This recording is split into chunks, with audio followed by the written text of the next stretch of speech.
But I'll tell you this, man. You look at some of the teams that have turned things around a little bit, especially these teams in the plains. There's a good amount of young teams with good young cores. The Blazers come to mind.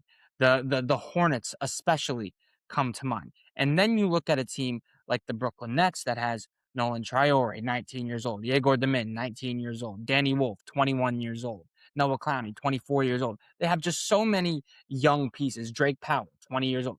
All they have is young pieces, right? And I understand you'd rather have 5 first-round picks in this year's draft than last year's, and that does feel like a real slap in the face. But they have top 3 lottery odds. If they can land a Caleb Wilson, a Debansa, a Darren Peterson, a Cam Boozer, a Keaton Wagler, a real stud in this year's class to go with all of the young ascending players that they took in last year's class, everybody laugh at the Brooklyn Nets now. But when you have Danny Wolf as Baby Jokic swinging the rock to Keaton Wagler, who's swinging the rock to Yegor Demin, and then tossing a lob to Drake Powell, who's yamming it on Jason Tatum's head in 2031. Oh, and they have the Nuggets first round pick in 2032. Oh, and they have the Knicks 2 first round picks in 2029 and 2031. Then who's laughing then? Okay. So everybody get your shots in on the Brooklyn Nets now, because I'll tell you what, 5 years down the line, once all of these first round picks are ascending, hopefully they finally get some lottery luck and they can get a Debansa, they can get a Caleb Wilson, they can get a Darren Peterson. We're all laughing now. Nobody's going to be laughing when the Nets are a perennial contender in the Eastern Conference in 4 years, and they also have the Knicks first round pick in 2029. They also have the Nuggets first round pick in 2032 with that Cam Johnson trade, which, by the way, absolute fleece job. Absolute fleece job. Michael Porter Jr. and first round picks in 2032. When's Jokic's contract up? When is Jokic's contract up? That guy's going to be out of Denver. And the Nets have their first round pick for when they're rebuilding. So the Nets have done a really, really solid job. I really do think so. And they finally understood the idea of tanking this year. And boy, did they tank. Boy, did they tank. Because they were playing some frisky basketball earlier in the year. They really were. And then they said, fuck that. We're shutting everybody down and we're just going to stink. And all of a sudden, the Celtics and Pistons are beating them by a combined 150 points in back-to-back nights. The Nets, get your jokes in now about the Brooklyn Nets, because that team is young. That team has picks on picks on picks, and they finally have some good draft odds. So get your jokes in now, because that team is not going to be, it's not going to be the same trash Brooklyn Nets team that it is today in 5 years. And I'm willing to wait. And that's the recipe for success if you want to be a good franchise in the NBA.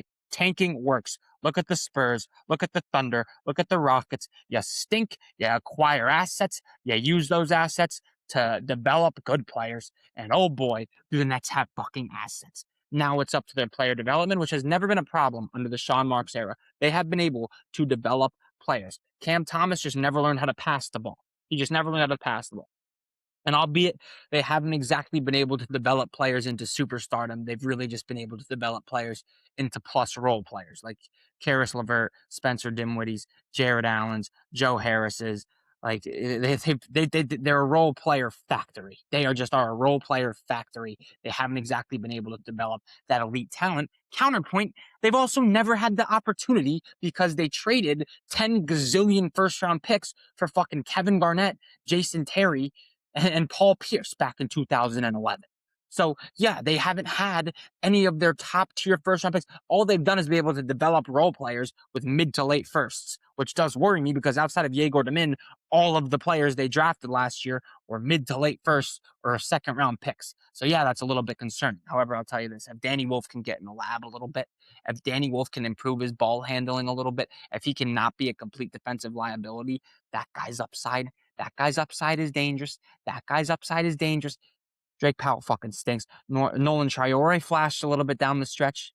Ben Surratt flashed a little bit down the stretch. Yegor Demin had a knack for the moment this year. So listen, I'm telling you, let the Nets cook a little bit. Let's get them a real alpha in the building. I don't want Darren Peterson. I want Keaton Wagler, though. I can't lie. I want Keaton Wagler. The Nets obviously made a priority, and this is turning into the Brooklyn Nets debacle. I don't have anybody to talk about the Brooklyn Nets with. Not a single fucking nobody I know is a Brooklyn Nets fan. So I have, God forbid, I allocate 10 minutes of the podcast that I record every single day, once a year, to talk about the Brooklyn Nets future because they suck. That was the worst thing I've ever seen. Like that was awful. It was a disgrace to watch them this season. It was disgraceful. It's ruining the NBA. It used to be so fun to watch basketball when the Nets were just beating the fuck out of everybody with Kevin Durant, Kyrie Irving, and James. It was just so fun, just constantly just fucking killing everybody in their path. I forget what that feels like to have a good team that just murders everybody. And I understand this is what you have to do in the NBA if you want to be good. You have to suck. You have to stink. The Pistons stunk. The Pistons were garbage. They won 14 games a couple of years ago, number 1 seed in the Eastern Conference. The Hornets stunk for years. Things are looking up in Charlotte. The Thunder stunk. Got SGA, Chet Holmgren, J-Dub, role players. Championship, probably another one. The Spurs stunk. They were garbage. Wemby, Fox, Castle. The Nets have stunk since KD, Kyrie. The Nets have stunk. Bring me fucking Caleb Wilson. Bring me fucking Keaton Wilder. I wish we had 5 for... Whatever. If the Nets don't get a good pick in this year's draft lottery, bro, I'm actually going to be fucking fuming.